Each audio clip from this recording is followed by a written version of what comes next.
خاطر ہنسنا، پھر اسی کی خاطر مرنا، پھر اسی کی خاطر رونا۔ میرے پیارے بھائیوں، یہ جو آپ لوگوں نے حلف اٹھایا ہے ان صلاتی و نسکی و محیایا و مماتی للہ رب العالمین، یہ تو بھی اس محبت کا دعویٰ ہے کہ میرا مرنا اور جینا اس محبوب کے لیے ہے، میرا عبادت اور میرا کھڑا ہونا اور بیٹھنا یہ سب اسی کے لیے ہے۔ اس لیے آج کالیاں یہ ہے کہ بعض لوگ اللہ تعالیٰ سے اس محبت اور تعلق کے لیے سہارے ڈھونڈتے ہیں،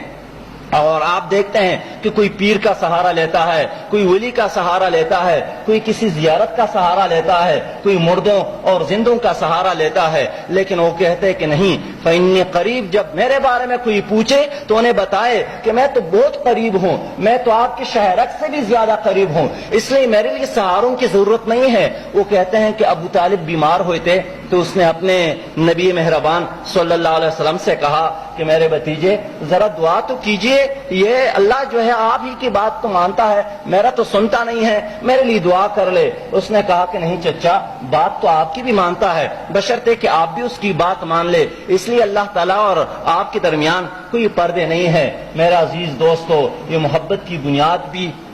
دل ہے، اور یہ دل بھی نفس کا مرکز ہے، خیالات کا مرکز ہے، عقائد کا مرکز ہے، ایمانیات کا مرکز ہے۔ اس لیے پیارے عزیز دوستو، نفس بھی تین طرح کے ہیں، لیکن اللہ نے انسان کو جس نفس پر پیدا کیا ہے وہ نفس سلیم ہے، وہ فطرت سلیم ہے۔ اس لیے انسان جب کوئی بد عمل کرتا ہے تو دل کے اندر اسے ایک گھنٹی دیا جاتا ہے کہ آپ اللہ سے تعلق توڑنے والا کام کرتے ہیں، اپنے محبوب سے بغاوت کی کام کرتے ہیں، اس لیے وہ بار بار وہ رنگ دیتا ہے، بار بار وہ کٹکھٹاتا ہے، انسان کے اندر ایک احساس پیدا ہوتا ہے، یہ کیا چیز ہے؟ یہ نفس سلیم ہے، یہ فطرت سلیم ہے۔ اللہ تعالیٰ نے اس انسان کی رہنمائی کے لیے اندر سے بھی انتظام کیا ہے نفس مطمئنہ کی صورت میں، اور باہر سے بھی انتظام کیا ہے انبیاء کرام کی صورت میں، کہ جب یہ انسان اپنے راستے کو چھوڑ جاتا ہے، اپنے وعدے میں یہ نبھانے کی کوشش نہیں کرتا ہے اور دوسری طرف چل جاتا ہے، تو اللہ تعالیٰ نے مختلف اوقات میں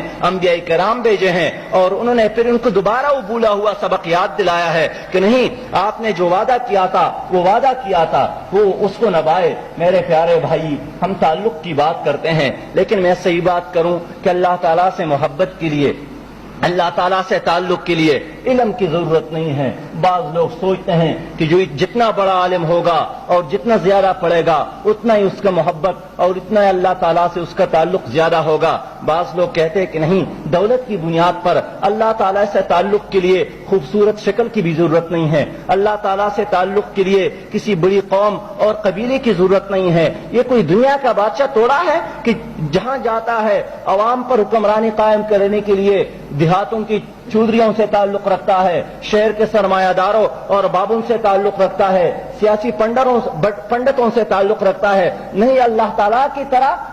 میں ماں سے ان کی مثال تو نہیں دے سکتا ہوں کہ ان کے ماں کی محبت سے ان کی محبت بے انتہا زیادہ ہے، لیکن پیارے بھائیو آئیے اپنے آپ کو سمجھانے کے لیے کہ جہاں ماں ہوتی ہیں اس کے بچے ہوتے ہیں، کچھ لنگڑے بھی ہو سکتے ہیں، کچھ خوبصورت بھی ہو سکتے ہیں، کچھ کمزور بھی ہو سکتے ہیں، کچھ توانا بھی ہو سکتے ہیں، لیکن کبھی آپ نے ایسا دیکھا ہے کہ جو زیادہ خوبصورت ہو موت سے زیادہ محبت کرتی ہے؟ نہیں، ہم نے گھر کے اندر دیکھا ہے کہ جتنا کمزور بچہ ہے والدین اس سے زیادہ محبت کرتی ہے، اس کے الفاظ کو اور اس کے بابا اور ماما کو زیادہ اس پر لبیک کہتے ہیں، ہر وقت اس کو ساتھ رکھتے ہیں کہ ان میں کچھ کمی ہے تو اس کمی کو اپنی محبت کی بنیاد پر پورا کیا جائے۔ اس لیے میرے دوستو، اللہ سے تعلق کے لیے اس چرواہے کو اگر یاد کر لے جو کسی پہاڑے پر بیٹھا تھا اور چیخ رہا تھا کہ وہ کہاں ہوگا، کس نے اس کو کھلایا ہوگا، کس نے اس کے